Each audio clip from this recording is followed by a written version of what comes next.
A lot of people don't know what glyphosate is, and I admit I didn't know what it was either back in 2010, 2011. They patented it to be used to strip metals off of pipes because it's very good at chelating metals. I think it was an accidental discovery that it killed plants. So then they patented it as an herbicide. 1974, I think, was when it first was available in the United States. So it is like all over the food supply. And it's not just the GMO. You think, oh, non-GMO, great, I'll buy that. That's not good because some of the highest levels are showing up in non-GMO products. It's basically grains and beans, like legumes, and also sugarcane. So all these crops are sprayed right before harvest. I actually collected some rainwater in Cambridge at my lab at MIT, and I sent it off to Anthony Samsel, and he tested it and found glyphosate in it. So it's in the vein, which is scary. Glyphosate's a disaster for deuterium. I would say now that glyphosate's effects on the deuterium homeostasis is its primary mechanism of toxicity. And it has to do, of course, in part with disrupting the gut microbiome. Stephanie, let's start out really general. What is glyphosate and why is it such a disaster for the human body? Yeah, great question. So a lot of people don't know what glyphosate is, and I admit I didn't know what it was either back in 2010, 2011. It's the active ingredient in the pervasive herbicide Roundup. Actually, lately they've actually taken glyphosate out of Roundup that they sell to the residential market in the United States. So I can no longer say that it's the active ingredient in Roundup. I have to be careful about that. But people know Roundup. You know, it's really popular for killing dandelions in your yard. It's also extremely heavily used in the food supply. It's considered to be a great herbicide because it's quote unquote completely safe for human exposure. They don't worry about toxicity with it. The government doesn't measure how much Roundup is in the food, how much glyphosate is in the food. You know, they consider it to be perfectly safe, and that's where the danger lies because it's not safe, and that's what I show in my book. I have my book here, Toxic Legacy, How the Weed Killer Glyphosate is Destroying Our Health and the Environment. And I took quite a ride starting in 2012 when I was introduced to glyphosate by a presentation by Professor Don Huber. 2-hour presentation on glyphosate, and I was blown away because I was looking for causal factors in autism. I had looked for 5 years and I was coming up short. And when I watched his 2-hour presentation, I became convinced in that moment that I had found my answer, and I have not deviated from that since then. So it's quite amazing. I did a deep dive into glyphosate. I read everything I could about it, and it was shocking how much it aligned with the symptoms of autism. So I still believe it's the primary cause. I have to be careful to say it's not the only cause of autism, but I think it's the primary cause of the epidemic we're seeing across the world, and certainly in the United States. You talked about this presentation and how that was such a pivotal moment in your career. What was said specifically that made that click for you? Yeah, so I had been reading about autism and learning about their comorbidities. Autistic kids often have gut issues, bloating, constipation, diarrhea, discomfort, picky eaters. They have lots of food issues. So I thought it's got to be something they're eating or maybe something in the water. That was where I was at that point, looking for something that would be pervasive and also going up over time. I was looking for something that was going up over time because autism rates have skyrocketed since 2000, as you know. And so I didn't have any answers. I mean, a possibility to me was vaccines, and I was certainly looking at vaccines, and I won't rule them out. I think they're a contributing factor. But I didn't think that was the whole story. And so I was looking for something else, especially because of the gut issues. It needed to be something in the food. Vaccines are not in the food. So there's one problem right there. So anyway, he talked about chelating minerals, and I knew that the autistic kids had issues with mineral imbalances, minerals not working properly, different enzymes being affected by deficiencies in minerals, and minerals get bound to glyphosate, and that keeps them away from the enzymes that need them. I knew about the gut dysbiosis in autism, and he talked about how the glyphosate disrupts the soil bacteria and also the gut bacteria, killing off the beneficial bacteria preferentially, allowing the pathogens to go. And then you get inflammatory gut, which is inflammatory bowel disease is one of the diseases that's going up exactly in step and is also a feature of many of the autistic kids. And you have things like celiac disease, with autoimmune problems. A lot of autistic kids have various autoimmune issues like eczema and asthma. Those are also I think, a consequence of glyphosate disrupting the way proteins are broken down to generate antibodies that will then attack human proteins through molecular mimicry. So it was mostly just the gut, and also the minerals, the gut microbiome, and then the liver toxicity. The autistic kids have issues with metabolizing things like acetaminophen, which is, the government has been pointing out acetaminophen, which is Tylenol, as a possible factor in autism. Glyphosate disrupts the enzymes in the liver that metabolize acetaminophen, which makes it more toxic than it would otherwise be. And not just acetaminophen, but also other toxic exposures that you get from agriculture. So there's a complex interaction between glyphosate and other things. But the key thing, I think, is disrupting the gut microbiome, which then it's become very,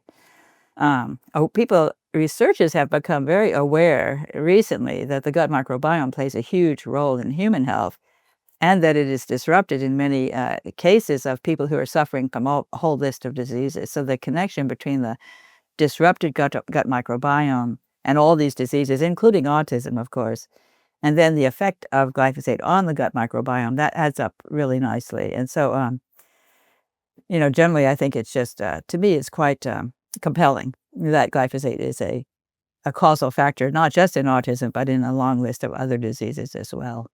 One thing that's really disturbing when it comes to the microbiome, you quickly mentioned the fact that glyphosate preferentially kills the good microbes. Right. Talk about that in more detail. Yeah, that's amazing. And actually, I feel very proud of myself that after I watched that presentation, I went back and started reading everything I could about glyphosate, and I hooked up with Anthony Samsel. He and I published several papers together, and the first one, it was where we had in the title gut microbiome that glyphosate would be disrupting the gut microbiome, and then we had a big paper that talked about our proposal that glyphosate was toxic. That paper was published in the journal Entropy, and the industry had managed to get another paper retracted, which was by a French group. Seralini was the lead of that paper on rats exposed to low-dose glyphosate. I had read that paper, as that paper was what compelled me to keep going. Once I had heard the presentation, I read that paper, and I said, this has got to be it. And I kept looking for more data. That paper got retracted right around the time that our paper was published, and then there was pressure to retract our paper, and our journal stood strong, and they even put a thing up on their website that said they wouldn't bow to pressure from, vested interests who they had a claim that they basically admitted that the industry was trying to get our paper retracted. So I was really pleased that it stayed up, and that paper talked about the gut microbiome and about glyphosate. Our prediction that glyphosate was suppressing the beneficial bacteria, particularly lactobacillus and bifidobacteria. And what's pleasing is, like 10 years later, other papers started showing up saying the same thing with evidence, through studies, because we just were it was conjecture on our part to a large degree. And so I was quite pleased that we turned out to be vindicated many years later by other papers that are showing up now. And Akkermansia is another one. I was really, I suspected that Akkermansia might be suppressed by glyphosate. And then I went to look, and sure enough, there was a paper talking specifically about Akkermansia. So Akkermansia, bifidobacteria, lactobacillus, those are all really beneficial. Akkermansia has been getting a lot of visibility lately because they found that it actually produces a metabolite that stimulates the gut and endocrine system to release GLP-1.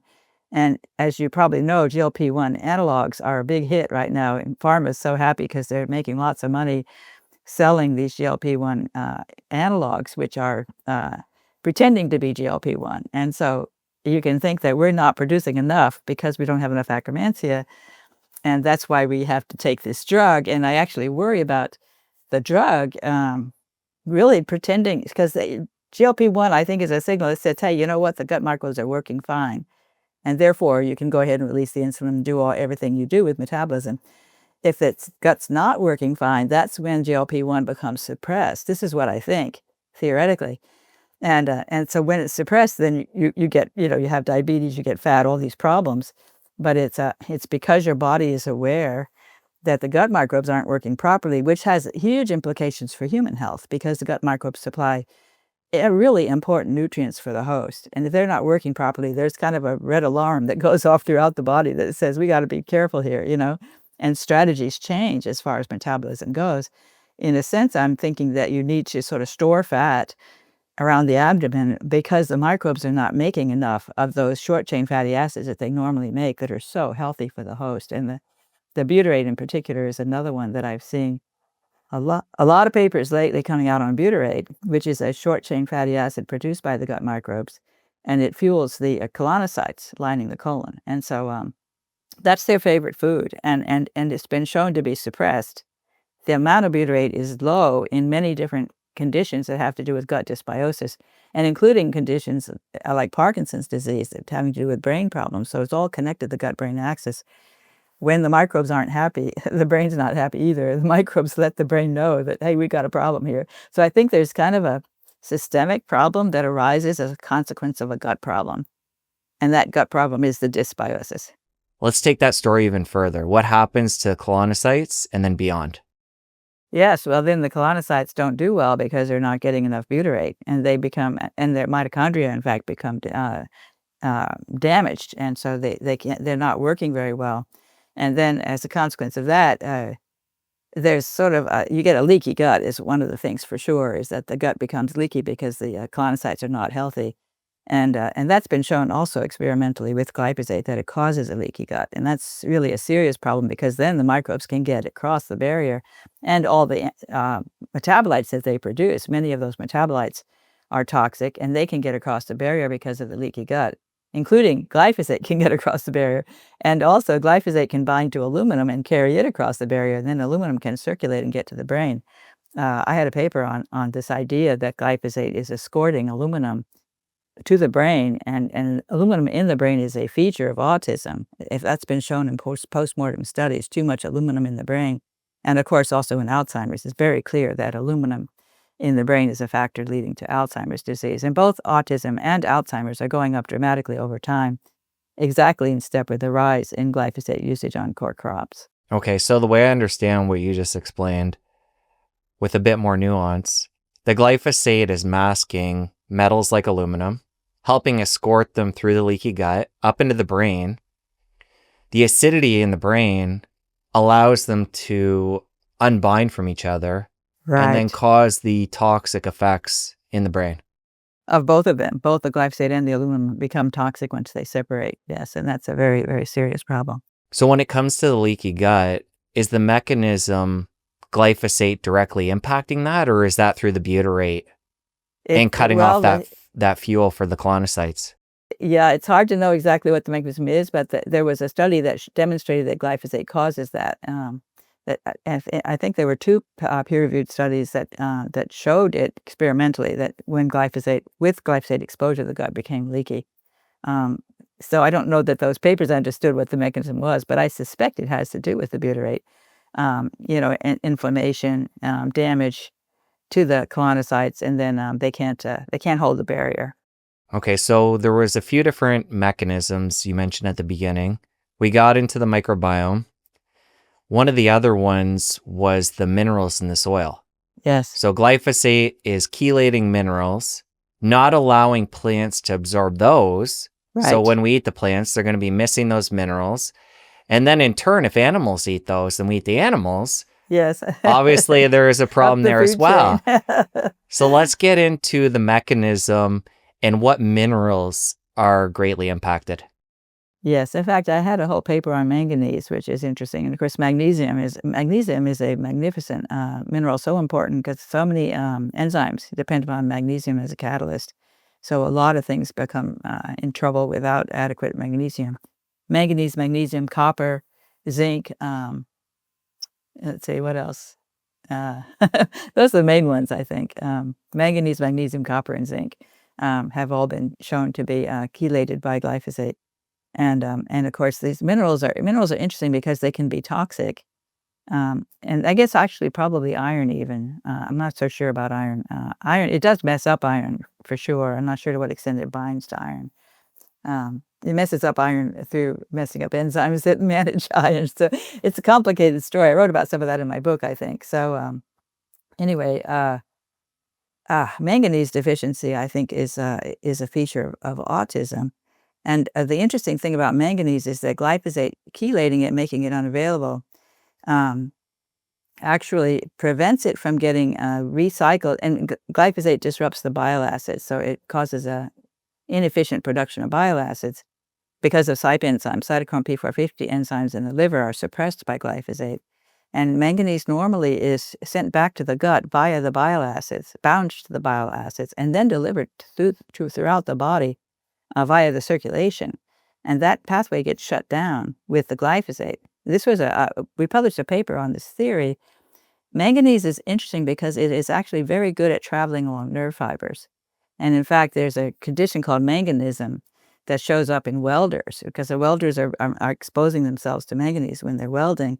They breathe it into the nose and it travels along the olfactory nerve to the brain centers and causes a condition that's very much like Parkinson's disease. So it's an access to manganese from the air for the welder to cause Parkinson's disease in the welder. But now you have the same system happening with the vagus nerve from the gut. And so the gut, glyphosate prevents the circulation of manganese throughout the body, which means it's deficient in the blood.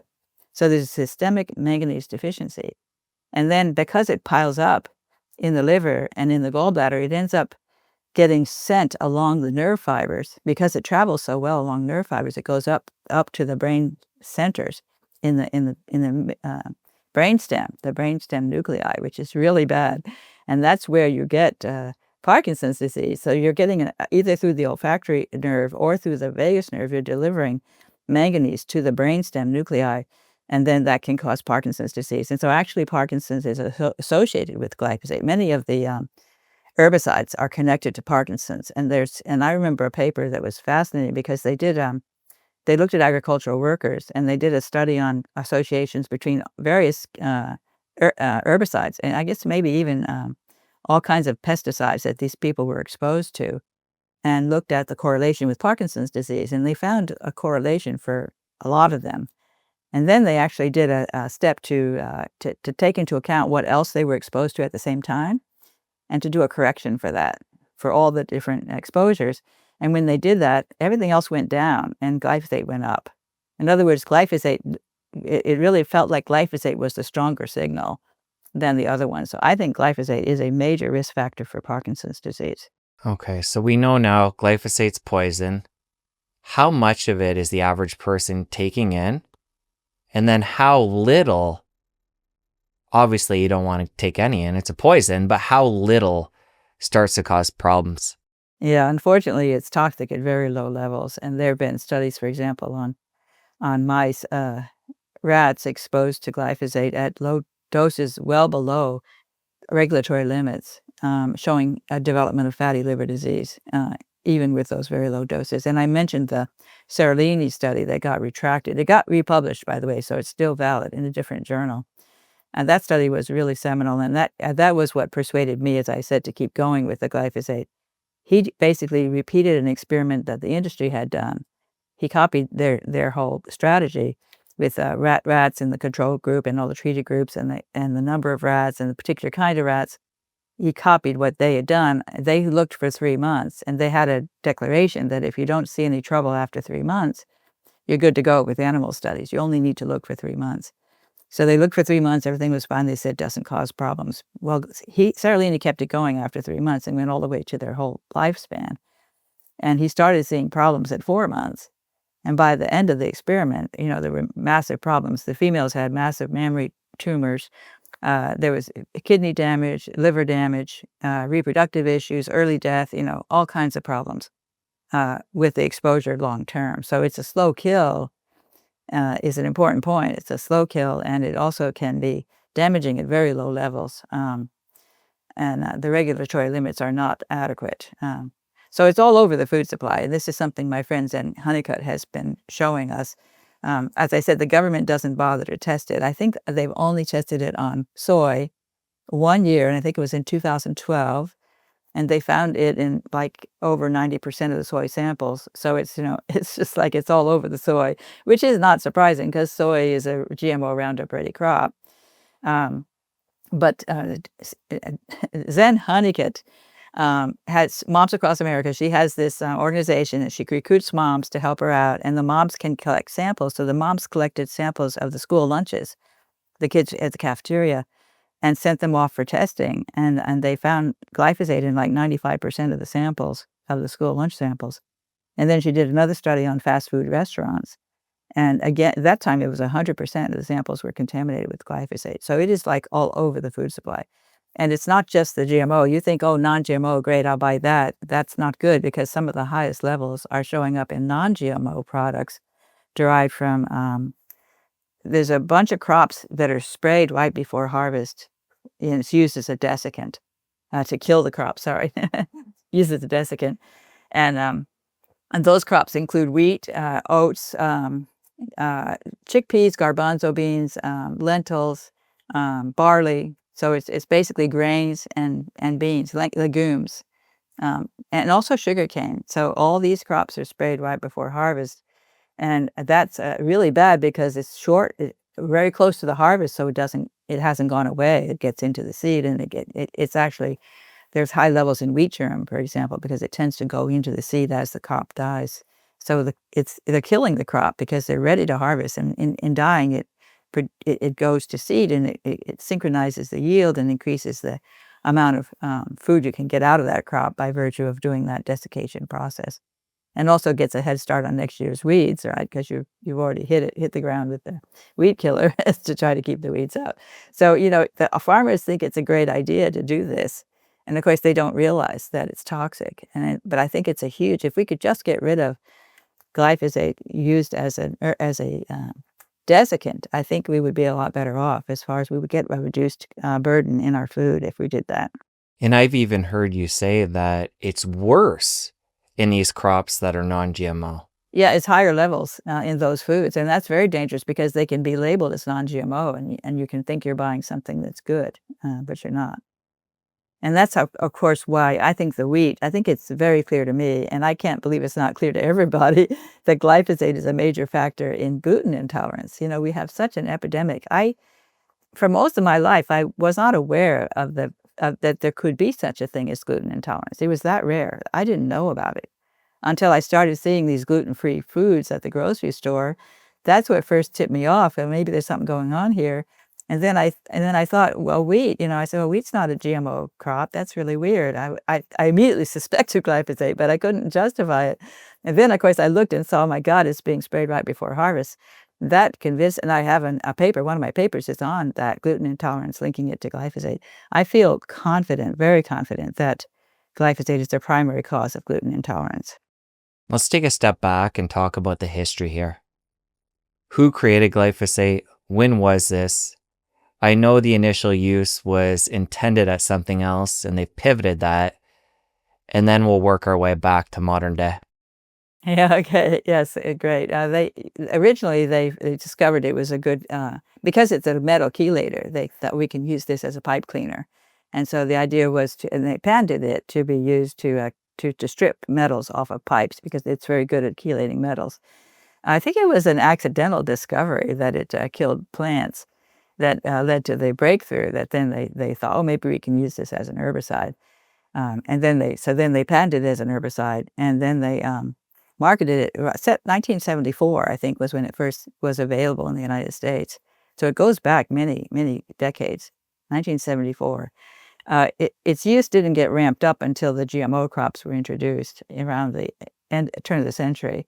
So, and then once they started using it for the GMO, they created these GMO crops that had a microbial enzyme inserted into the genome that was that produced a version of this enzyme, EPSP synthase, that was resistant to glyphosate. And so this was great because it caused the plant to be able to survive and even thrive, even though it's being exposed to glyphosate. So you could just spray the glyphosate all over the crop, kill off the weeds, and leave the crop behind. It became a very efficient way to grow crops. And so the farmers really, really grabbed onto that. And the amount of GMO versions of these core crops went up dramatically over the first decade of this century. Soy, corn, canola, sugar beets, alfalfa, those are the main ones. And And then those crops became the core of the processed food industry, and which means that it's higher, there tends to be higher levels of glyphosate in processed foods for that reason. And the reason that it basically gets a free pass is because plants have this shikimate pathway that Right. humans don't have. So it's given this pass of safety. But the oversight here is that our microbiome, the microbes have this pathway. Yes, So they have talk the more to pathway, that and oversight. that's a very good point, because they use the pathway to produce products that our cells can't make. I mean, they don't have a pathway, they can't make the product, and those products are super important to the host. And in fact, key molecules that come out of the shikimate pathway. So the shikimate pathway is this whole pathway, and EPSB synthase is a particular enzyme in the pathway. We don't have the whole pathway. We don't have the enzyme in our cells. And that's the argument. It's a pretty strong argument. It's attractive, right, to say, oh, great, we're not affected. But our microbes not only have that pathway, but they use that pathway to produce essential nutrients for the host, and in particular, the aromatic amino acids. And that's tryptophan, tyrosine, and phenylalanine. And those are really, really important molecules for us. First of all, they're part of the coding amino acids that go into all the proteins, with the DNA code. So they're essential for making proteins. But more than that, they're precursors to all kinds of really powerful molecules in the body, namely all the neurotransmitters like serotonin, melatonin, epinephrine, dopamine, thyroid hormone, melanin, the skin tanning agent. I mean, all of those come out of the shikimate pathway. So if the microbes are not able to make enough of these critical amino acids, then all those things become deficient, and you get really big trouble with your whole hormone system. It becomes disrupted. Let's bring in glycine.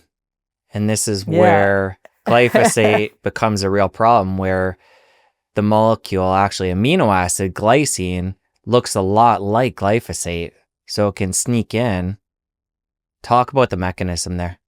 That is really crucial, I think. I think it's the really critical reason why glyphosate is so amazing in its properties, is because it's a glycine analog, which means it's actually a complete glycine molecule.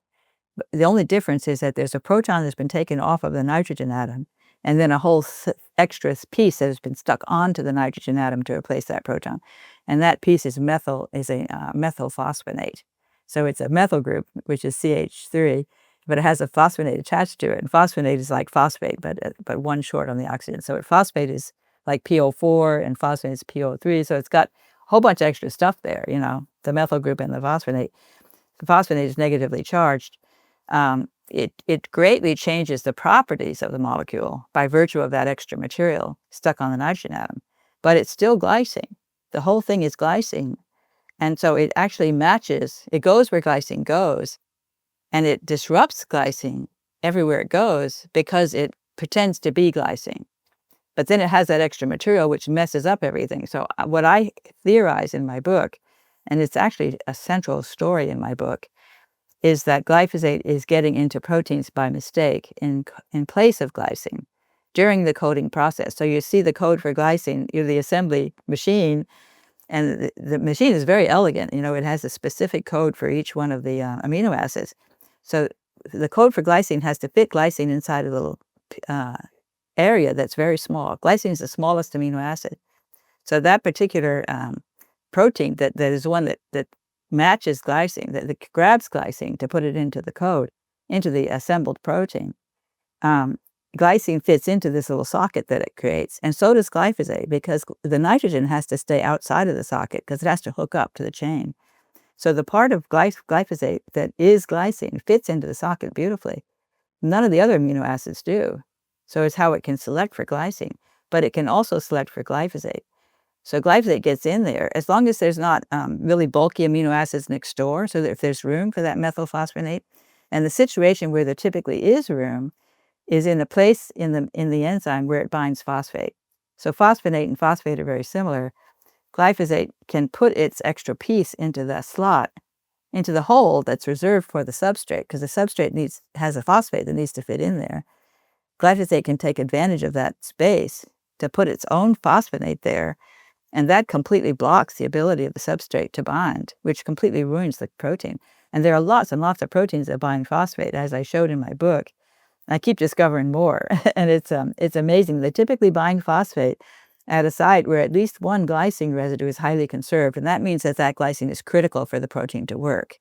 Even when you just change it to alanine, which is a very small change, just an extra methyl group, it can be completely destroyed in its ability to do its job. And so glyphosate, it goes in there instead of glycine and turns into a bulky, completely different molecule, negatively charged, and completely disrupts the enzyme's ability to do its job. So you can just replace one glycine in one of these molecules, one of these proteins with a glyphosate, and you can ruin its ability to do its job. And so I think there are glyphosate bullets all over the body that are glyphosate molecules stuck inside proteins where they shouldn't be and messing up those proteins' performance and causing disease.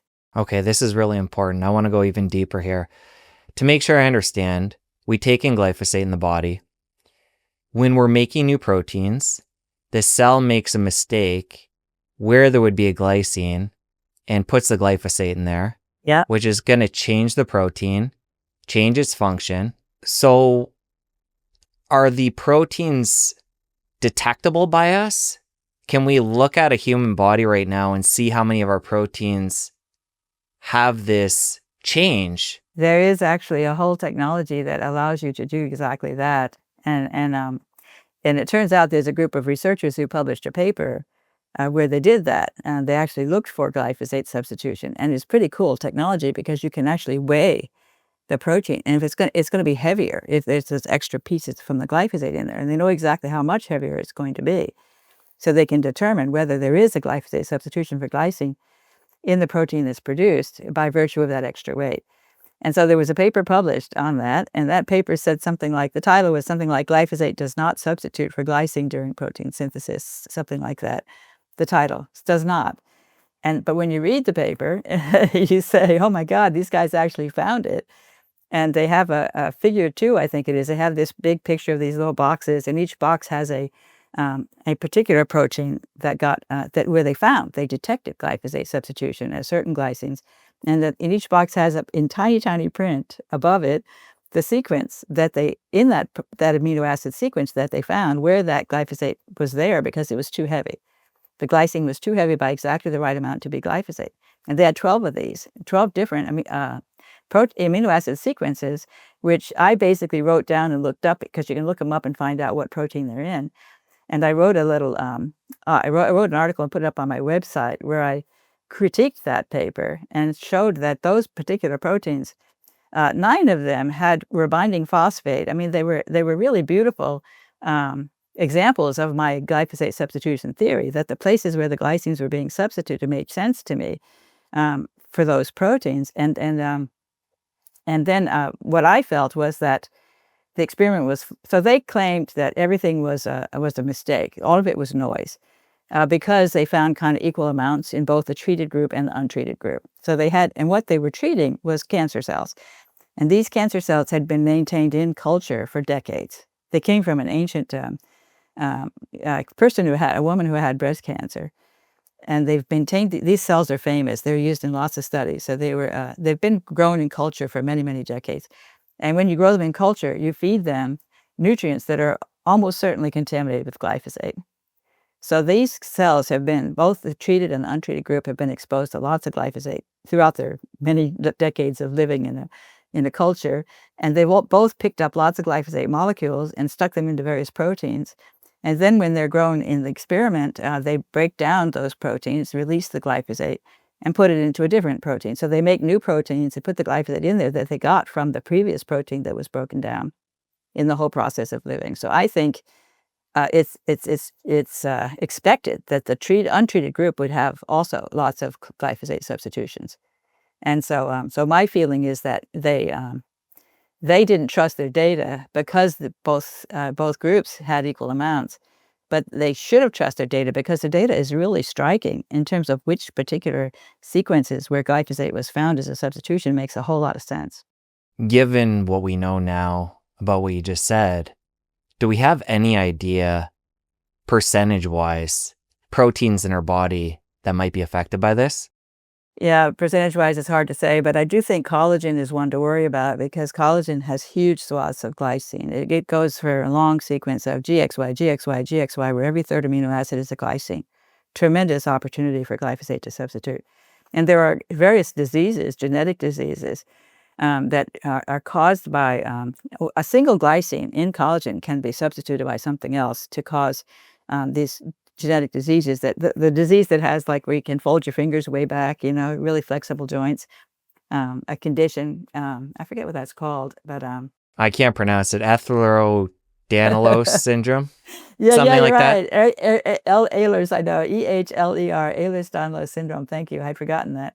I wrote about it in my book, so yeah, so that one is actually going up in prevalence, even though it's a genetic disease. So that doesn't really make sense. But if it is, in fact, glyphosate substituting for glycines is going to cause a similar effect.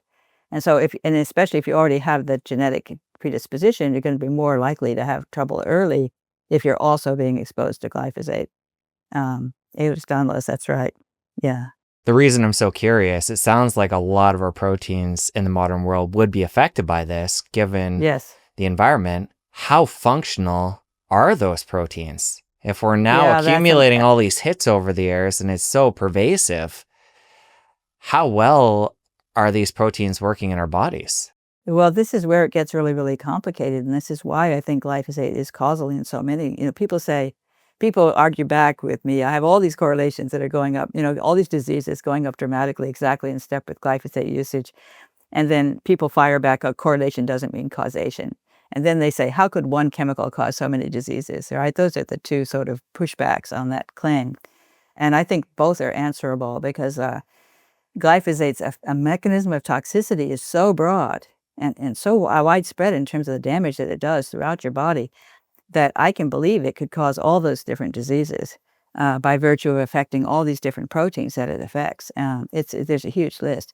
And I can give you one example, which is the protein. There's a contractile protein called myosin. And myosin in the gut, myosin has, I think, 11 glycines that are highly conserved. Whenever it's highly conserved, that means it's important. So I do that. When I do my search, I look for highly conserved glycines, and then I look for their environment to see if they match my, whether they bind phosphate. I have a whole list of things I look for to find a target protein that I suspect would be especially susceptible to glyphosate, and myosin definitely stands out. And so there was a study on myosin, and there was a single glycine that they looked at in myosin, one of the highly conserved glycines. And they experimented with substituting alanine for the glycine. Now, that's the smallest change you can do. It has an extra methyl group. And then they discovered that when you have a version of myosin that has alanine instead of glycine, it can only contract at 2% capacity. 2%. So that is just really surprising, amazing, really, that small change can have such a big effect on it. And so they also showed that if only 2% of the versions of that protein in a muscle fiber had that problem, then the whole muscle fiber can only contract at 50% capacity because they sort of get in the way of the guys that are still working. So glyphosate, doesn't wreck every single molecule in there. It only wrecks some. But if it were to disturb 2%, it would cause the myosin, the muscle fiber, to only be able to contract at 50% capacity. So that's pretty huge, and then if you look at gut paralysis, there was a study on a woman who tried to kill herself by drinking a glyphosate formulation. And then they had an article to look at what were the effects of that on her body, to try to understand what is it doing. And one of the things they pointed out was very striking, that it caused gut paralysis for this woman. And that's probably because it messed up the myosin so drastically that her gut became paralyzed. For somebody, which is all of us by what we're saying here, who's incorporated glyphosate into our proteins in our bodies, what's the best we can do at that point? Once it's incorporated, really can we get it out of the protein? I assume not, but what do we do? That's what's really hard. I mean, I think it completely, it continually recycles in your body. Like you've got a protein that's got some glyphosate in it, and then that protein, proteins get recycled all the time.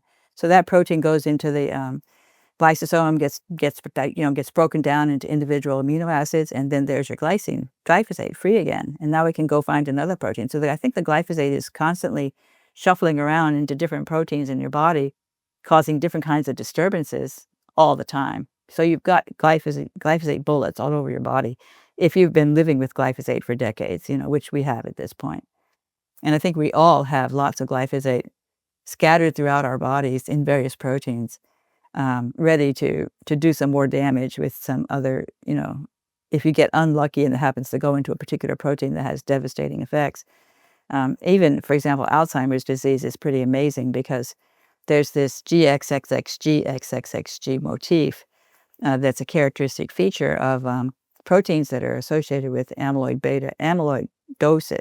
So there's papers on Alzheimer's focusing on this particular sequence in amyloid beta, which is the protein that's misfolds in association with Alzheimer's, that has GXXXG sequence. And those glycines have been singled out as being critically involved in the misfolding process. So if you replace those glycines the glycines are critical to form an alpha helix, which is the form it wants to have to be healthy. When you kill those glycines by replacing them with glyphosate, the alpha helix falls apart. It turns into a beta sheet, and that's the misfolded form of amyloid beta. So, and of course, Alzheimer's is going up dramatically, exactly in step with glyphosate usage. I think it's quite possible that misfolded amyloid beta, due to glyphosate substitution, is a major factor in that whole process. It's obvious that we want to minimize or avoid glyphosate best we can. But since we're focusing so much on glycine, my brain goes to, can we increase glycine through supplementation or the diet to try and provide that substrate when proteins are made? I think that's true. And in fact, I know a lot of naturopaths who have told me that they find glycine has been beneficial as a supplement for their patients, and they recommend it. And it makes a lot of sense because if you sort of want to overwhelm the glyphosate with so much glycine that the machinery is less likely to pick up a glyphosate by mistake if there's plenty of glycine lying around. And I think that's well motivated. I think that's probably a very good idea. I definitely support a bone broth as a food, a really healthy, nutritious food. Bone broth made from, of course, grass-fed beef. You don't want there's a lot of glyphosate in the cows because they get a huge amount of glyphosate in their feed, so that's also a problem. Certainly, eating certified organic to me is the number one most important thing you can do to reduce your glyphosate exposure, not completely eliminate it because it's still found in many samples of organic food, even though they're not allowed to use it. Talk more about the animal piece. Once an animal has eaten glyphosate through feed or through just naturally grazing, how does their metabolism change it, if at all? And then when we eat that meat, how different is that from us eating plants that are sprayed with it? I know, that's an excellent question, and I would love to know the answer because I would think that if you're eating mostly animal-based foods, you're getting less glyphosate just because the glyphosate is applied to the plant, so the plant's more likely to have it. But it does go into the meat, and in fact, there was a study on deformed piglets. The piglets were born deformed and they couldn't survive, and they took samples from their tissues and measured and looked for glyphosate in the samples. There's a big question as to whether it accumulates in the tissues. Monsanto has said, oh, don't worry, it just passes out through the urine, through the feces. It doesn't stick around. And I think they're wrong. And this particular paper on these deformed piglets showed that they had glyphosate contamination in several different tissue samples. I think that they were highest in the lungs, which is interesting. Fortunately, we don't eat the lungs, so that's good, right? but the meat, the muscle also had glyphosate, and of course liver. So they found it in several different samples from those piglets. So it does go throughout your body, slowly accumulates. That's why it's a slow kill. It takes quite a long time for you to start to notice that there's a serious problem. A couple things that come to mind as you're talking there. One is that we've talked about our microbiome being impacted by glyphosate. When it comes to an animal like a cow, a ruminant, they have a way more complex microbiome for breaking down plants. So have we looked at different animals and their different microbiomes and how they're impacted? Because if they're not breaking down, say, grass because their microbiome's impacted, is that affecting the health of the animal and the quality of the food if we're eating that? Yeah, definitely. And in fact, I can talk about two things, and I'll first talk about methane, and then remind me that I have something else to talk about because I can lose track. Cows are being blamed for releasing all kinds of methane, and we've got the greenhouse gases, and there's all this concern about we should kill all the cows and maybe grow fake meat, all this stuff, which I find horrifying. To grow meat in the laboratory and to forget about the cows. But the methane, I believe that cows are releasing a lot more methane as a consequence of dysbiosis due to the glyphosate. And that's extremely interesting because that's led me to a whole huge study that I've done on methane in particular, because methane's extremely interesting. Uh, and, and of course, the cows have a really fancy gut. They're far more sophisticated than we are with their microbes. Being the ruminants, that's a very unique and very powerful gut that can, for example, break down grass. We can't eat grass, but the cows can because their microbes are so special. But the microbes go through a whole cycle. They have a whole process of what I call hydrogen cycling. They produce hydrogen gas, and then they use that hydrogen gas to reduce carbon dioxide.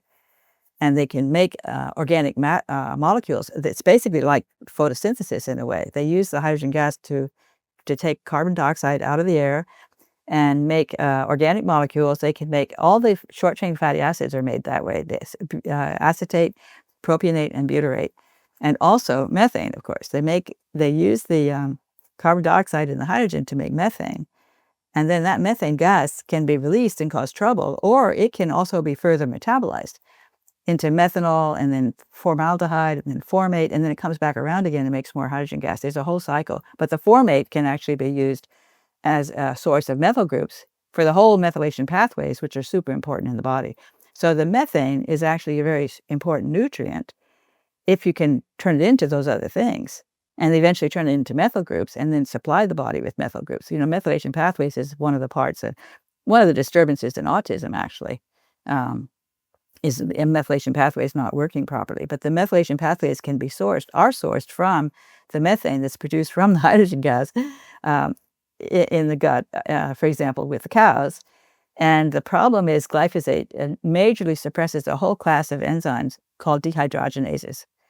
And I found that paper on E. coli where they had a dozen different dehydrogenases that were suppressed by glyphosate.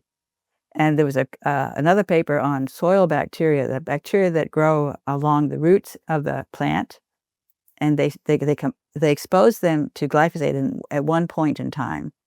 And then they actually looked collectively at all the dehydrogenases as a group, all the dehydrogenases, and plotted over time their activity level. And the activity of the dehydrogenases kept going down for 3 weeks after that exposure. So that it's pretty clear to me that, and I predict it would suppress dehydrogenases because they have a beautiful glyphosate susceptibility motif with the GXXGXG motif at a site where they bind phosphate. So they are perfect examples of a glyphosate susceptibility, all the dehydrogenases. And the dehydrogenases are essential for converting the methane gas into formate and into methyl groups. So when that whole pathway gets blocked, the methane piles up, and then, of course, you have the greenhouse gases being released, and you have the problem with the cows.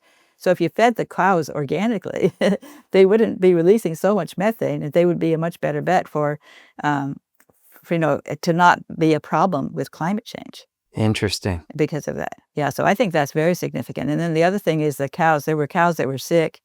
There was a study published by some Europeans, and there were sick cows, and they checked their glyphosate in their urine. It was sky high. And then they treated them. And so what they used to treat them is really interesting. And I've been telling people humans should do the same thing. So they gave them sauerkraut juice, which is very interesting.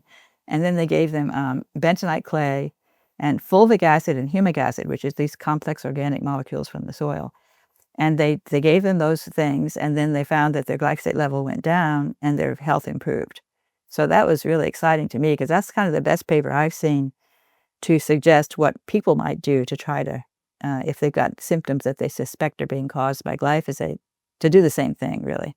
And I am a big fan of sauerkraut, also apple cider vinegar. I think it's possible that the microbes in those fermented foods are able to break down glyphosate enzymatically. And if that's true, I think that's really super because you can even get it broken down in your mouth before it even gets into your gut if you've got the the microbes in your mouth that can break it down, you can turn glyphosate into useful energy because it's got both a phosphorus and a nitrogen. It's actually a very good fertilizer if you can break it down. But it's hard to break it down in most animals. Most of the microbes can't break it down. It's tricky with that carbon-phosphorus bond. That really stumps most of the organisms. And our cells can't break it down. Okay, to go over that list again. Fermented foods, humic acid, fulvic acid. I think there was one more. What was Bentonite it? clay. Bentonite clay. Bentonite clay. As a binder, yeah. You mentioned early in the conversation the fact that for residential, Yes. Roundup now doesn't contain glyphosate. So expand into that and how we won that one, even though in the big scheme of things, a small win, but still in the right direction. Yes. Yeah, I'm actually hopeful that glyphosate will completely become unmarketable because of lawsuits. And I think that's really been a big game changer in the United States. And I remember the moment when I heard that Dwayne Lee Johnson won his case. Did you follow that at all, the Dwayne Lee Johnson case? No, I In didn't. California. He was he was a school groundskeeper, and he exclusively used glyphosate to control the weeds on the school grounds. And so that was his job, and glyphosate was the only chemical he was exposed to, so it was very clear. And he developed non-Hodgkin's lymphoma, I think in his early 40s. He had young kids. It was really sad to see, he had this non-Hodgkin's lymphoma. And he reached out to the company to see, could this be because of the glyphosate? They kind of brushed him off. They didn't really help him at all. And so he decided to sue, and he got some really hot shit lawyers to help him in his lawsuit. And I remember reading about the lawsuit and thinking, well, that's not going to work. They've got these super powerful lawyers. They always manage to weasel their way out of these problems. But I was so shocked and pleasantly surprised when I heard that he actually won. A jury trial awarded him something like a ridiculous amount of money, like $380 million. It got cut way back, of course, through the later process with the judge and everything. It got cut back to a much more modest number, but that was the first breakthrough case that then opened up a complete field day for all the people who had non-Hodgkin's lymphoma and thought glyphosate caused it. All these lawsuits started showing up, and there were like 3 or 4 other ones since then that also won with a jury trial, big awards. And so Monsanto got sold to Bayer right before all this happened. And I think Monsanto was really on top of having really good lawyers to keep these things from getting through. And Bayer probably wasn't so aware they needed to be so, careful about these lawsuits, because once that door opened, it was just incredible. And now there's like 100,000 people waiting in the wings for their day in court to claim that glyphosate caused their non-Hodgkin's lymphoma.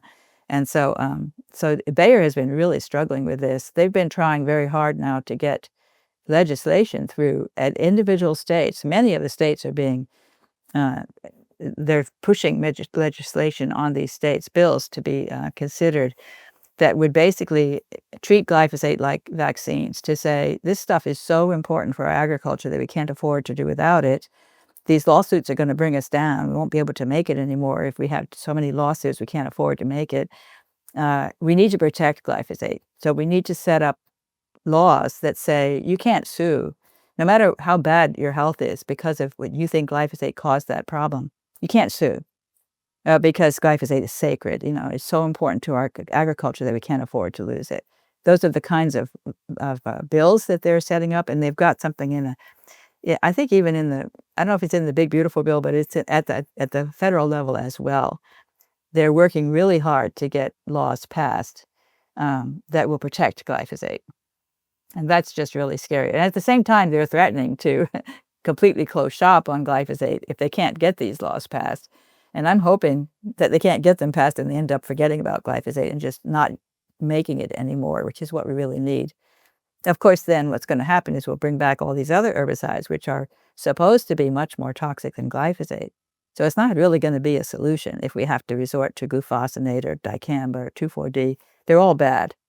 We have to, in my opinion, we have to get rid of herbicides. We cannot use synthetic herbicides in agriculture. We might be able to come up with some formulations like, vinegar and soap type of thing, salt, that aren't as destructive. Or I'm really hoping for technology, a technological solution. They have these fancy tractors they're building now that run on solar energy, that have vision. They're smart. They've got a computer on board, They can recognize a weed by its looks. They can carry maybe some boiling water and spray the weed with boiling water and kill it. I had this ideal notion that you could figure out, if you put your mind to it, you could figure out a way to control the weeds without having to bring in a bunch of humans to pull them. That's the whole thing. Human labor to pull weeds is very expensive. And nobody wants to do it as well. So that's the big problem, I think. If we could find a way around that didn't involve toxic chemicals, we would be so much better off. As you shared that story of the groundskeeper in the lawsuit, it started to come back to me. Was that written about in your book? Yes. Mm-hmm. That's what it is. It'll be interesting too now as you talk about using boiling water to kill a weed and this tractor innovation with AI. Yes. In this whole layer that's propelling things in technology so quickly right now. That's amazing. How that could fit into all this. I think so. I think AI has really, it has achieved way beyond my expectation. I was in the thick of it through much of my career. I was involved with developing, I wrote a lot of computer code to train computers to communicate with people using natural language. That was basically my career before I got into this stuff, for many decades, actually. We were pioneers in that space. And at the time, I thought, this is never going to be practical. This is like so hopelessly hard, And so I was really amazed at how quickly that whole technology just became commoditized. It was amazing to see, and very gratifying for me. Although, of course, I hate those telephone when you call up the company and you get the AI robot asking you questions. I always want to throw the phone across the room. Good and bad, like all things. I feel bad that I'm one of the ones who contributed to that technology. So when we were talking about methane in the cows, you wanted me to make a note that you had another tangent you wanted to go into. I'm not sure if you covered that already. That was the the cows that were sick, and then they fed them the sauerkraut juice. Got it. So we covered that. Yeah, thank you for reminding me. Coming back to animal protein, one other area I want to dig into. We talked about the incorporation for glycine of the glyphosate or glyphosate. Can it be said both ways? Well, glyphosate is the correct pronunciation, but it's a hard word to pronounce. I feel like I've heard it pronounced a lot of different ways. Glyphosate is one that people tend to say. Glyphosate, swapping the S and F. Now I'm not going to be able to say it correctly. Glyphosate and glyphosate and glyphosate. There's a lot of different variants, but glyphosate is the correct pronunciation. I'm pretty sure. So glyphosate getting swapped in for glycine in animal protein, and then us ingesting those proteins. Oh, I know. Yeah. Talk about how you think about that. Yeah, well, that's very scary, especially if they're amyloids, because about the mad cow disease, right? And eating the I guess it was the brains. I think the cows ate the brains of the cows or something to cause the mad cow. It was people worried about hamburger causing mad cow because, anything sourced from cows with mad cow, getting humans sick with this CJD, Creutzfeldt-Jakob disease. And so, and that's showing up in deer too. There's a strange problem with the deer that has to do with misfolded protein. The deer have a fantastic sequence in there. So there's this protein called, the prion protein, right? The prion protein is really a cool protein, but it's the one that's associated with Creutzfeldt-Jakob disease, which is sort of human mad cow, right? So that whole space of that really strange disease that causes horrible brain problems. The cows have something like that. And the deer, the reindeer, and they have a version of that prion protein. So different animals have different versions of the prion protein. But the deer have one that just has this huge long sequence of GXXX, GXXX, GXXX. It goes on for, like 20 of those units, I think. Really a huge number. Our prion protein also has a long sequence of that, but it's not as long as the one in the deer. And so I am suspecting that glyphosate getting into those proteins in place of glycine at one of those sequences of GXXXG is causing that protein to misfold. And then if you eat the meat that has the misfolded protein in it, that can trigger it because they grow. They're like crystals that can then make more. So when you're exposed to one misfolded protein, it can trigger your own body to make more that modeled after it. It's a very strange disease. It's so fascinating in terms of the biophysics of it. It really fascinates me, but I think it's possible that glyphosate is causal in mad cow and also in the deer problem, and then also in CJD in humans, due to this phenomenon that it can cause that protein to misfold by getting into the protein in place of those glycines. Up until this point, we've been focused on glyphosate and the negative impact of that on the body and on the microbiome. What about the GMO aspect? The GMO The fact itself. that we're taking genetics from bacteria and we're putting those within the crops. So glyphosate aside, do you see that as being a problem in and of itself? Yeah, it's interesting because I think there were people who were concerned about the GMOs long ago, before they were aware of any problems with glyphosate, because of the actual GMO technology, to actually have that foreign protein in that plant, or even the process that puts that foreign protein into the plant. What else does it do to the genome, and how can that affect us? And I think there are still open questions on all of that.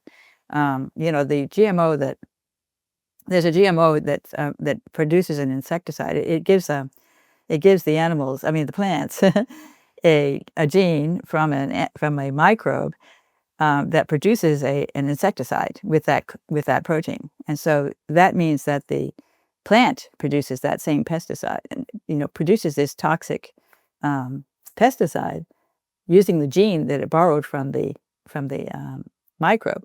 So I mean, they're amazing with their ability to create these monster designs that are way outside of nature. And then you have the CRISPR technology as well that's rolling out. And they're trying to claim CRISPR is not GMO. They're trying to get the government to decide that CRISPR doesn't need to be labeled as a GMO technology.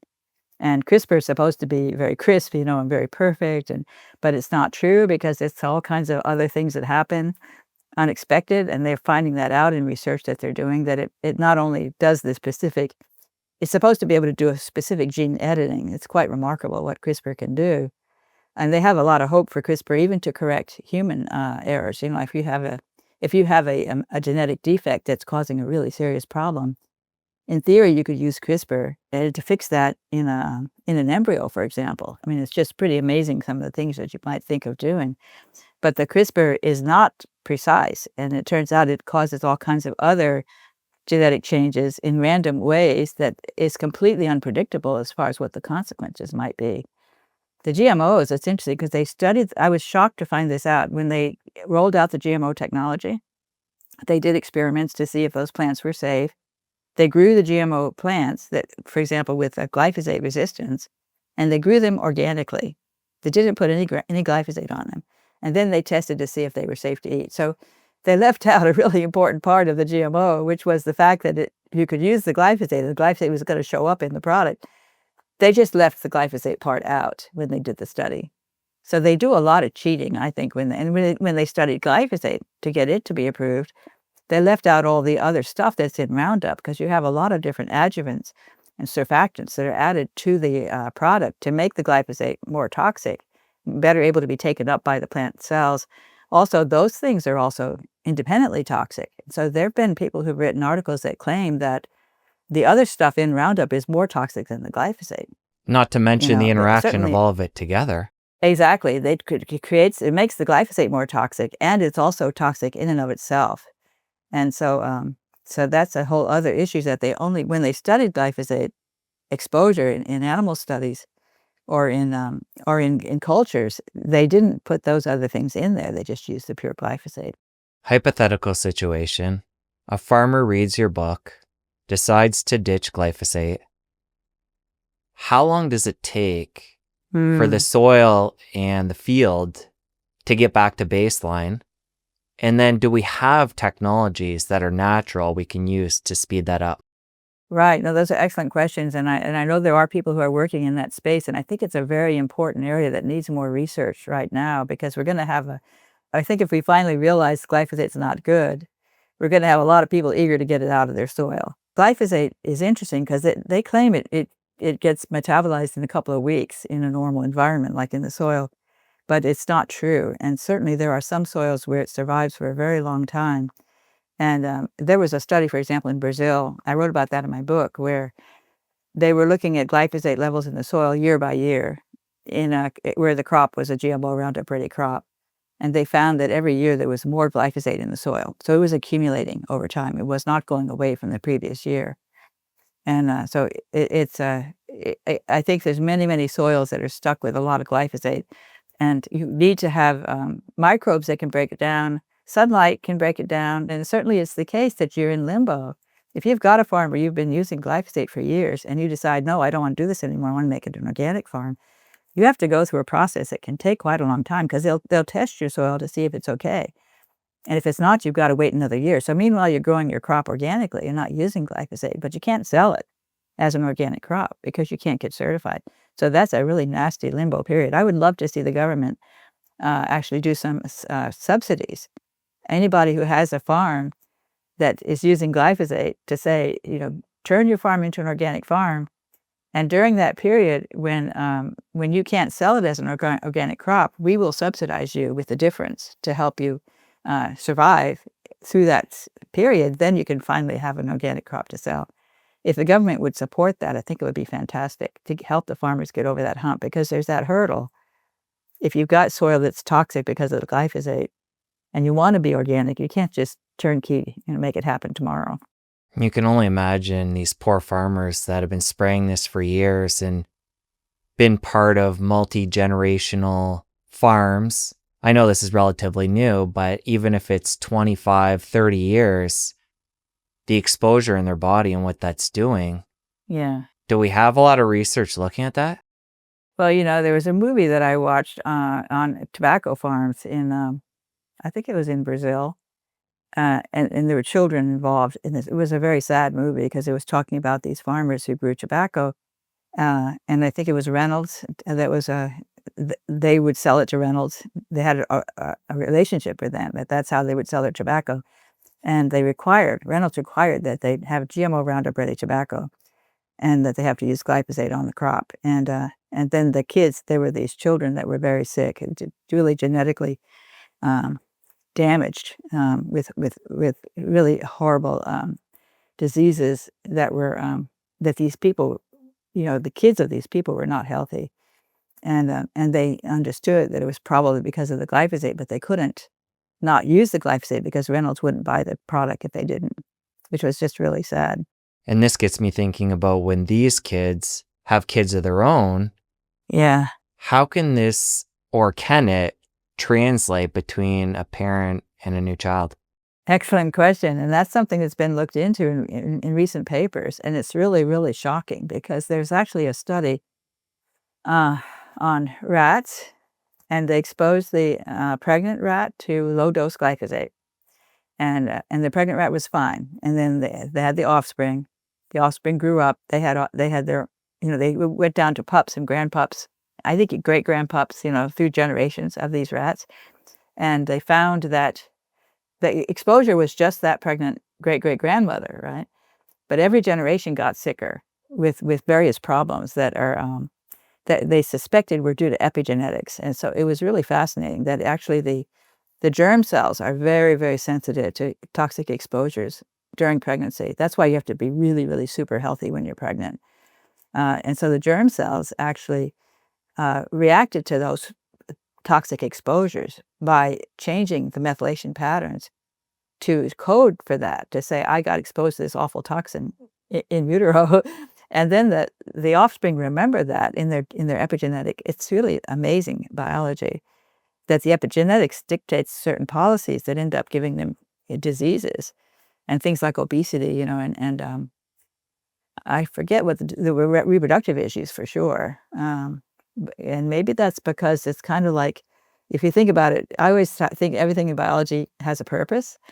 And if you've got a germ line inside a pregnant mother that's being exposed to some toxin, the one thing you could communicate to the germs is, you better not have kids, because this is bad. This is going to cause you trouble, and it's going to cause your future generations trouble. maybe it's better if you don't, and so it could actually end up suppressing your ability to have kids and end up with infertility issues. And certainly we have a huge problem with infertility, huge and growing problem with infertility here in this country. And all this, plus the food and the farms we're passing on to future generations, ties into your book name, Toxic Legacy. Right, What are we exactly. leaving to the kids, and what are we doing to the kids that are being born into this world with this current situation? I know, it terrifies me, actually. I actually fear that we might actually do ourselves in. Like, I think if we keep on many of the modern countries, the, industrialized countries, have a reproductive rate right now that's below 2. And if that's the case and that gets sustained, we will disappear. Because if you don't replace yourselves, humans will shrink in number until finally we'll just disappear. And I think it's a real possibility. It's a sobering thought, but if we can't produce the future generations that can actually grow up and be healthy and have kids of their own, the species is in trouble as a species, I think. So throughout the conversation, we've dropped some different ideas: going organic, being mindful of eating clean animals, the fulvic acid, humic acid, fermented foods. But let's zoom back, given everything we've shared today about the current landscape of glyphosate. What's the playbook moving forward? Somebody like yourself in the know, what are you doing day in, day out to protect yourself from this? Yeah, there's some other things that I believe in, and one of them that we haven't mentioned yet is sunlight. I think sunlight exposure is extremely healthy. I'm a big fan of sunlight, and I think it's and of course sulfur is something I talked a lot about in my book, and we didn't really bring it up here, but sulfur is a big deal. Sulfur doesn't have a minimum daily requirement. The government thinks there's plenty of it, but the problem is that glyphosate is a train wreck for the whole process that makes the sulfate. And that's a pretty big part of my book where I talk about sulfate. And those are enzymes that have that glyphosate susceptibility motif. Many of them involved in sulfate processing have that motif. And so they're going to be sensitive to glyphosate. And sulfate deficiency is a key feature of autism, both in the gut. There's an enzyme in the gut that makes the sulfated phenols. It's this disrupted. Sulfate in the brain, heparin sulfate synthesis is disrupted. And the autistic brains have low levels of heparin sulfate in the brain ventricles, which is crucial for the development of the brain. So that's really critical. I think sulfate, and then systemic sulfate deficiency, like lining all the blood vessels. You have these sulfated glycosaminoglycans and the sulfomucins in the gut. These things are all super important for the health of the circulation and the health of the gut. And the glyphosate disrupts the enzymes that make the sulfate out of sulfur sources. So a lot of people have sulfur sensitivity. They can't eat sulfur-containing foods. I think that's a consequence of glyphosate exposure because glyphosate is disrupting the enzymes that, for example, convert sulfite to sulfate or reduce sulfite to make methionine. Both of those pathways are disrupted by glyphosate. And so sulfite is very toxic. And so then you can't eat, for example, wines that have sulfite. You can't drink those. And there are many people that have sulfur sensitivities. They try to avoid sulfur-containing foods and they get sulfur deficiency systemically. And that's really bad because those sulfates are so important in your body, both for the development of the brain, for the circulation, the blood, lining the blood. There's all these sulfates that are bound to the epithelial cells, the endothelial cells lining the blood vessels. So sulfate deficiency, so that means eating a lot of sulfur-containing foods. And I'm a really big fan of onions and garlic. We use those all the time in our cooking. And of course, sulfur-containing meats are really good sources of cysteine, for example, and methionine. These are sulfur-containing amino acids. And so eating a lot of seafood. Seafood is a super healthy choice because it has lots of minerals. It's really you're looking for nutrient-dense foods when you eat. You don't want to have just empty carbs, like sugar. It's just sugar's a fine fuel, but it doesn't have enough of those. It doesn't have any of those, minerals and vitamins and all the polyphenols and stuff that are in the vegetables. So just eating a rich diet of whole foods, green vegetables and cruciferous vegetables are fantastic, and I eat a lot of those as well. And that's the cabbage, for example. Sauerkraut's a great food because it's got both the fermented foods and the sulfur in the cabbage. And so fermented foods and cabbage, and then Brussels sprouts, cauliflower, broccoli. Those are all cruciferous vegetables, which have a lot of sulfur. So my diet, I guess you would probably call it paleo, I think. I eat meat and mostly meat and vegetables, some fruit, not too many carbs. I'm happy to have potatoes and rice here and there, but I go low on the carbs, I guess is what I would say. And everything's whole foods. And of course, everything's organic, 100% organic. Given the fact sulfate is so important to your diet, you actually call it the miracle worker in your book. Do you think supplementation of sulfate is something we should consider? I do. And in fact, I think there's a methylsulfonylmethane, MSM, and then there's this very controversial dimethyl sulfoxide. Have you heard of that? DMSO? That's a Yes. yeah. Do you have an opinion on it? Not really. It's not something I've really played around with. Yeah, I'm playing around with it right now, and I'm not sure. I don't actually like supplements. I don't take any pills. For example, I don't take any prescription drugs, and I don't take any pills. But I do soak in Epsom salt baths pretty much every night, and just a handful. I don't do a large dose. Just a little bit in the bath water, Epsom salts, because that's going to be sulfur. That's magnesium sulfate. Then magnesium is also an issue. We have a lot of problems with magnesium deficiency, so you can get both the magnesium and the sulfate from the Epsom salt bath, which I really like. And I'm almost afraid to say this because only just recently I've been playing around with DMSO. And I'm not sure how I feel about it. I just bought a book on it and I'm reading about it and I'm fascinated with it because DMSO, dimethyl sulfoxide, it's a really, really interesting molecule. And it attracts me because it has two methyls and it has a sulfur, right? So methylation pathways, sulfation pathways, and both of those are disrupted by glyphosate. So it feels to me like it's a miracle worker, theoretically, DMSO.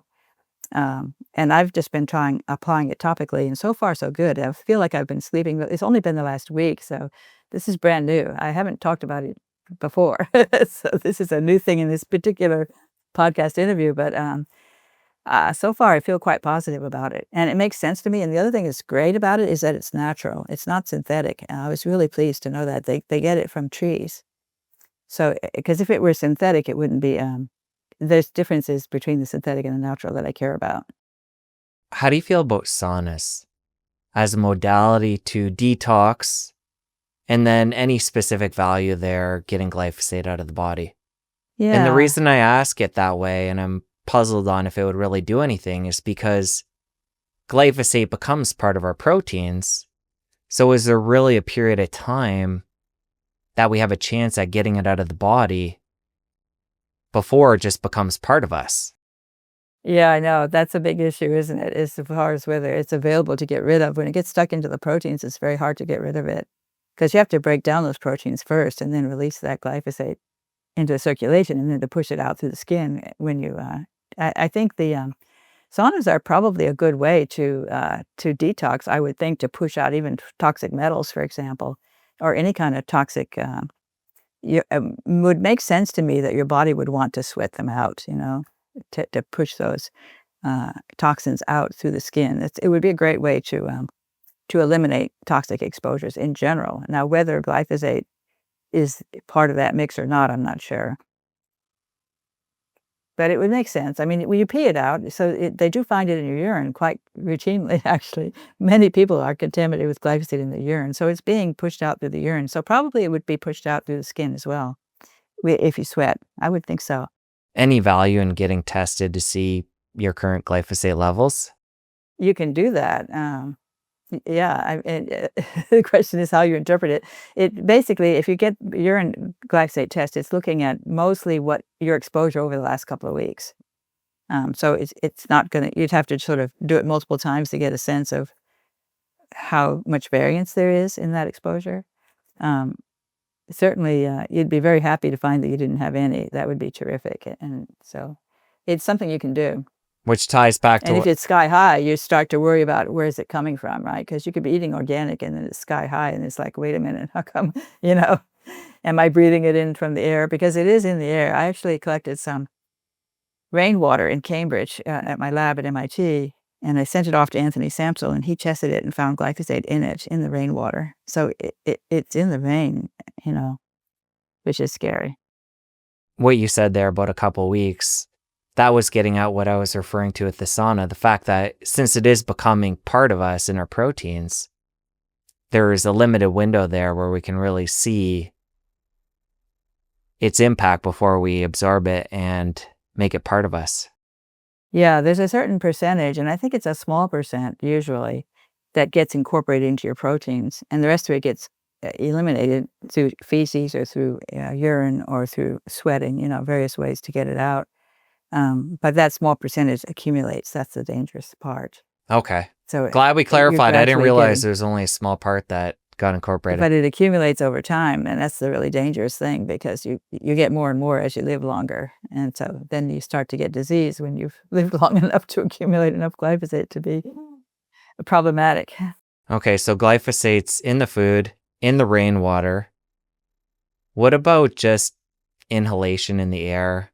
I suspect Waterways, other yes. areas that we want to be cognizant of protecting our bodies. I want to go back to DMSO because that's another thing very interesting about it. And there's a gas called dimethyl sulfide. So that's very similar to dimethyl sulfoxide, right? It just has the hydrogens and no oxygens, dimethyl sulfide. The methyls are two of those methyl groups, which are in the methylation pathways, right? But the dimethyl sulfide is produced by an organism that lives in shallow seas.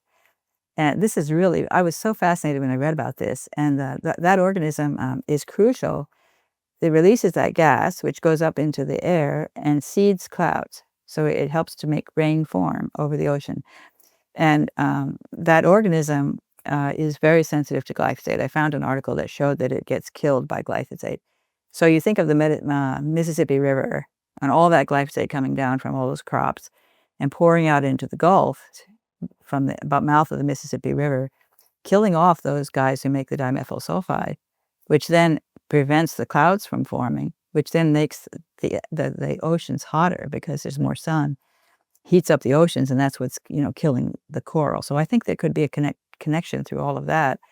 The dimethyl sulfide gets oxidized up there in those clouds and gets converted to, guess what? Dimethyl sulfoxide, right? And then the rain actually dumps the dimethyl sulfoxide on the plants, on the land, and they love it. They take it up as a fertilizer to provide them with both the methyl groups and the sulfur. So I think that's a really super interesting cycle at the global level that's getting messed up by glyphosate. That's supplying those crop plants with very useful nutrients in terms of sulfur and the methyl groups. That's really fascinating to me. You mentioned quickly there the fact that you're not a big fan of supplements. I know one thing you've been experimenting with more so lately is deuterium depleted water, which could fit under that realm. So how is that going? And why are you such a big fan of low deuterium? Yeah, that's a huge question, and I'm super excited about deuterium. That's really been my main focus lately. I'm blown away by it, actually. It's so incredible. And there were so many things about metabolism that I was puzzled about, particularly just kind of like, why did the cell have to go through so much trouble? I was reading about all these different reaction sequences in which, something's done in the cytoplasm, and then the product has to get transported inside the mitochondria. It has to go through two membranes, the inner and the outer membrane of the mitochondria, to get into the matrix. And then the enzyme has to also go into the mitochondria. And then the enzyme reacts and makes the product, and the product has to be taken out and back into the cytoplasm. I'm like, why does it have to do it inside the mitochondria? Why can't it just do it in the cytoplasm? That's so stupid, I'm a lazy person. I don't want to have all that extra effort. I couldn't figure out, what was going on there. And I was puzzled that nobody seems to be particularly interested in wondering about that, Why does it have to be so complicated? And I feel I now have my answer, and it has to do with deuterium, because when I look at those things that have that property, I'm always looking for where is this enzyme expressed and what is the product it's producing. And lots of times when it's inside that matrix, a byproduct is water. And they kind of ignore the water. Oh yeah, okay, water, fine, But that water is going to be deuterium depleted if in fact that enzyme is able to avoid deuterium in its reaction, and if that substrate is already deuterium depleted, which you can determine if you can trace it back to those gut microbes. So I think the whole thing that I mentioned about the hydrogen gas and the recycling, that is crucial, because when they make the hydrogen gas, the gas is 80% down on its deuterium. Deuterium, by the way, is heavy hydrogen. I don't know if people knew that. Heavy hydrogen is an extra neutron in there. So hydrogen is by far the most common atom in the universe. It's the littlest one. It's a tiny little thing, just a proton and an electron. Deuterium has a proton, electron, and a neutron, makes it twice as heavy. It's an isotope of hydrogen, the same as carbon-14 is an isotope of carbon, right? But it's twice as heavy, which makes it very, very different from hydrogen in terms of how it works. And it makes it unable to efficiently do proton tunneling, which is a biophysical phenomenon that is used by certain enzymes to get rid of the deuterium. So if I have a particular substrate that has a deuterium atom where I want to take a hydrogen off, but the place I want to take it off is a deuterium instead, I'm the enzyme that needs to go through the tunnel. It's like I can't do it. I'm not going to bother with that version. I'm going to go find another molecule that doesn't have that deuterium there. So then my product is pure and free of deuterium. My product is often water. So you're inside that matrix making deuterium-depleted water with many of these reactions that have that complicated process. Their point is to make deuterium-depleted water inside the mitochondria, I believe. And I'm just amazed that so little is known about deuterium and so few people are researching deuterium. I want to get it to be a much more popular topic of research because it's super, super important. And those products that the microbes make in the gut, when they go through that hydrogen process, they've stripped away lots of deuterium. So the butyrate is low in deuterium. And butter is a low deuterium nutrient that has a lot of butyrate in it. So so those are a reason, maybe the most important reason why those short-chain fatty acids are so healthy for the host is because they are depleted in deuterium. And that's because they went through that hydrogen cycle. Does that make sense? It does. Yeah. Talk more about that water you're drinking. Deuterium-depleted water. This is deuterium-depleted water. I drink a cup every day, but I have only a third of a cup of the very expensive light water and 2/3 a cup of regular water. So I make something that is essentially simulated glacier water because glacier water is low in deuterium. And you can buy that on the market. It's because deuterium tends to stay in the more solid state. So the deuterium stays behind in the ice when the ice melts. And then so the water that comes off the glacier tends to be low in deuterium. So the goal here is low deuterium. What are the biggest insults day in, day out that are high deuterium on our bodies? Well, the big problem with deuterium is that it wrecks the mitochondrial ATPase pumps. That's really central. It also, I think, messes up the DNA, which is also very important. But the ATPase pumps is where I have centered because you have mitochondrial dysfunction as a factor in so many of these chronic diseases that we face today. You always find mitochondrial dysfunction. And this means the mitochondria are working inefficiently. They're supposed to make ATP, right? And what happens is they are less able to make ATP. They make it less efficiently. And they waste sort of some of the energy by making reactive oxygen. So they release oxygen radicals like hydrogen peroxide, superoxide, the oxygen radical, all these different oxygen-based molecules that are highly reactive.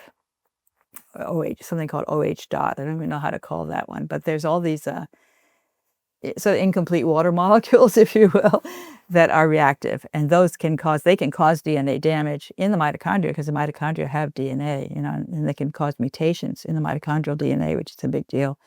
And they can also break the ATPase pumps, so you have to make more. Deuterium actually gets stuck inside the pumps. The pumps have lots of protons that are being pushed through the pumps. That's proton motive force, which is the force that actually creates the ATP.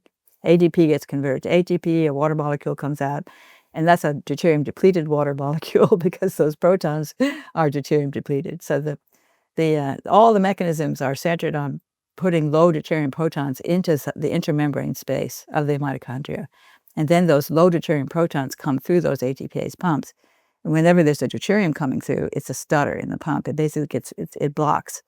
It causes like clogged arteries, if you will, in the pumps, And then that causes huge problems. The pump just basically kind of stutters and gets confused and doesn't work, And so you kill off the ATPase pumps with the deuterium. And so the metabolism has become very obsessed with keeping deuterium out of those pumps. And then the various enzymes that do that, including the dehydrogenases, by the way, they're very, very important, including NADH dehydrogenase, which is suppressed by glyphosate in E. coli. It's one of those dehydrogenases that was suppressed in E. coli.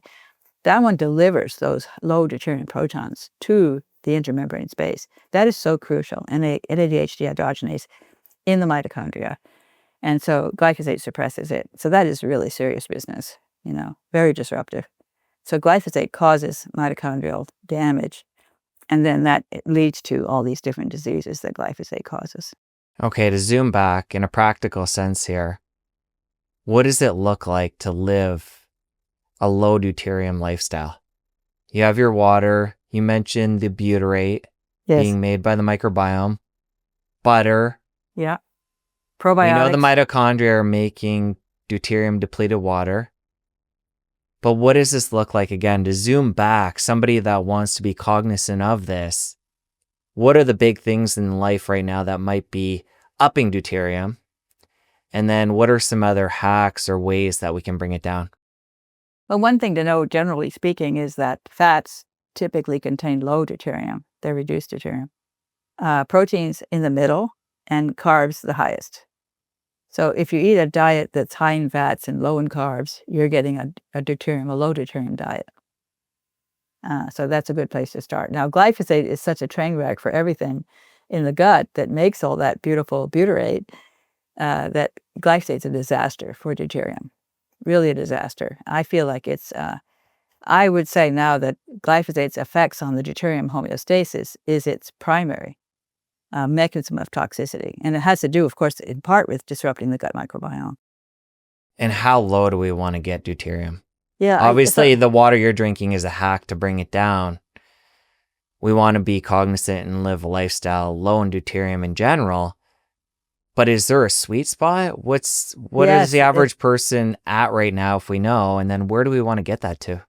Yeah, you don't want it to be too low. And in fact, deuterium has a purpose. I mean, it's like the minerals, like iron and copper and zinc, all of those can be toxic, but yet they're crucial for many enzymes. So there's a whole lot of substances in the world that are both toxic and essential, if that makes sense, because you have mechanisms to protect from the toxicity that get derailed by things like glyphosate.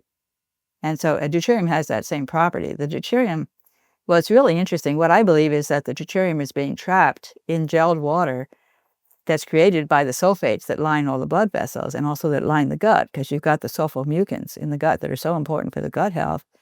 The sulfate creates gelled water, and the gelled water traps deuterium. And so Gerald Pollack has shown that gelled water creates a battery. Have you had any interaction with Gerald Pollack? Yeah, he's actually supposed to be coming up on the show. I love his work. It comes up on the show all the time.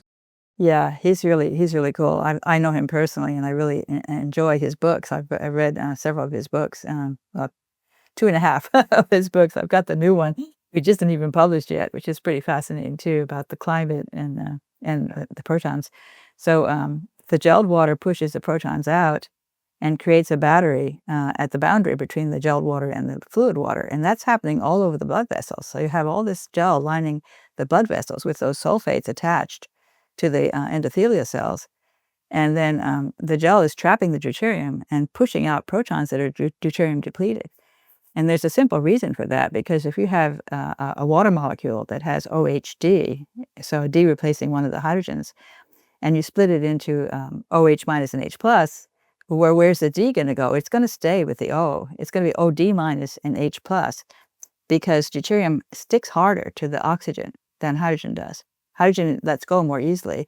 So when you ionize that water, it's H plus that leaves much more likely than D plus.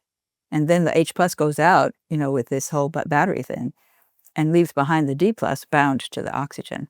So I think that the gelled water is really crucial. And in the gut, you've got all those sulfomucins trapping deuterium, which leaves behind water in the lumen that's low in deuterium. And that's important because then that water goes into all the metabolism that eventually produces those low deuterium nutrients. So the system is really, really fascinating. I've just fallen in love with deuterium and its mechanisms because it's so amazing to me. I feel like deuterium is a very, very important issue in metabolism for all life forms have had to cope with deuterium, and they've learned how to take advantage of it, really. It turns out the seals, there's a lovely study on seals that showed that they had twice as much deuterium as is normal in their bones. They actually dumped deuterium into their bones. And that deuterium made their bones really strong. So deuterium is beneficial in the bones. It's beneficial in that gel that lines outside the cell, the gel. So you sort of want to keep the deuterium out of the cells, and certainly out of the mitochondria, which are inside the cells. It's okay in the cytoplasm, but you want to have really low inside the mitochondria. So the whole system knows how to kind of direct the deuterium to places where it's useful, putting it into the bones, probably putting it into the skin, and keeping it away from the mitochondria. And there's just incredible mechanisms in place to do that. Got it. So it's not all bad, because a lot of times in conversations like this, it's all about how do we bring it down, it's all bad. Right. But you're saying it's the right amount in the right spots. Yes, it's useful in certain places. And I tell you, though, it is probably better to have less, because the way it was found, actually the Russians were leaders in this whole space. The West is pretty clueless. There's very little going on. There's just a small, tiny core of people that we have a little tight group of people who are trying to figure out deuterium. I love it. But we need more. We really need more people to be attracted to this as a topic to study, because you can get a lot of breakthroughs, I think, when you look at metabolism from the standpoint of deuterium. But originally it was these Russians who lived way up north in Siberia, and these researchers became interested in them because they were living a long life and they were very healthy. Even over 100 years old, they still had plenty of physical strength. They didn't have a lot of diseases. They were really healthy. And the researchers were very surprised by that, because they didn't have a very good ability to grow crops, right? They couldn't have a whole lot of foods. They ate a lot of game meat, probably, and fish from the lakes. But their diet was very low on fresh vegetables. So they didn't really have what would have been considered a healthy diet, but they were super healthy. And the researchers finally traced it to their water, because they were drinking water from the glacier, and the water was low in deuterium. So I think that we would be better off if we could eat less deuterium than what is just sort of around normally. That the processed foods probably have high deuterium, I'm guessing, because I don't know. Sugars contain higher deuterium, sugars and starch, than proteins, and then proteins have higher deuterium than fats. So that's why if you're heavy on the fats, you're getting less deuterium. One of the areas you commonly see the deuterium depleted water, like you're drinking, is in cancer. Oh, absolutely, yes. And people that are fighting cancer. So for you, is part of the reason you're consuming that prevention of cancer? Definitely. And in fact, I wrote a paper on cancer recently, I think a couple papers. I'm fascinated with cancer and the whole cancer metabolism, which is very, very different. They have this Warburg effect. Have you heard of that? Oh, yeah. I've had Thomas Seyfried on a couple times. Okay, it comes up on the show yeah. all the time. Oh, I know him. He's great. Yeah. And so, the cancer cells have a very strange metabolism where they make tons and tons of, they metabolize using glycolysis. They chew up lots of glucose, and they produce lactate, which they release into the circulation. And they get a little bit of ATP out of that. So they have mitochondria that, even when they have mitochondria that are still healthy, they don't necessarily use them to make ATP. They kind of turn them off. And this means they don't have to care so much about keeping deuterium out of their mitochondria. And I actually think that cancer cells trap deuterium. And this is what my papers talk about. They intentionally trap deuterium. They actually push protons out, just like the gelled water can push the protons out. The cancer cells actually use an enzyme called VATPase. It's different from the ones in the mitochondria. It works in the reverse. It consumes ATP and pushes proteins out against a gradient. So whereas the what are they called? The FATPase, the ones that are inside the mitochondria, they use the proton.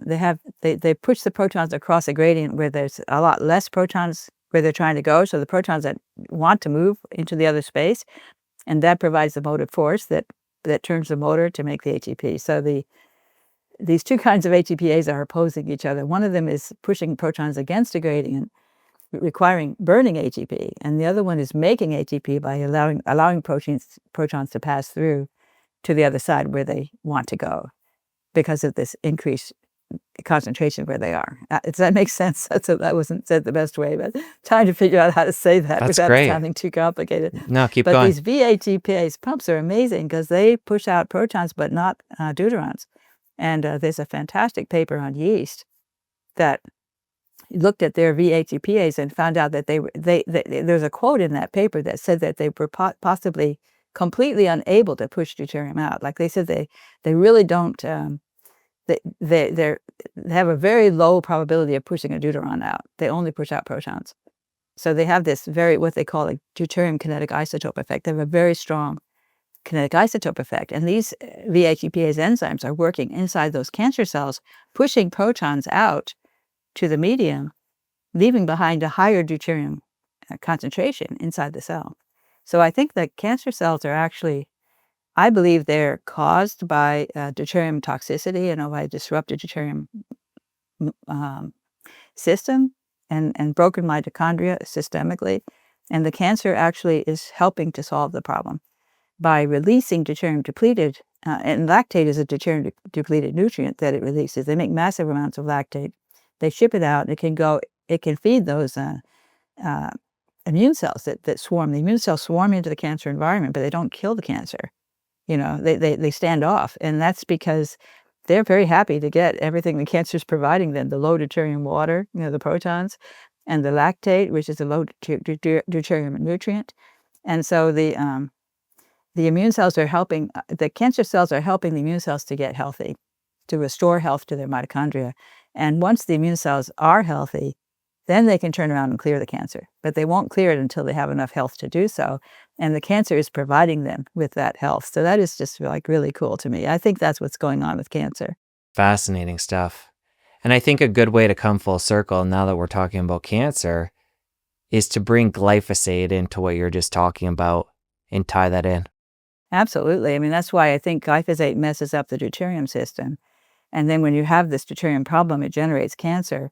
And that's why glyphosate is a causal factor in cancer. That's what I believe. Through this deuterium effect. Got it. All right, Stephanie, good place to end it.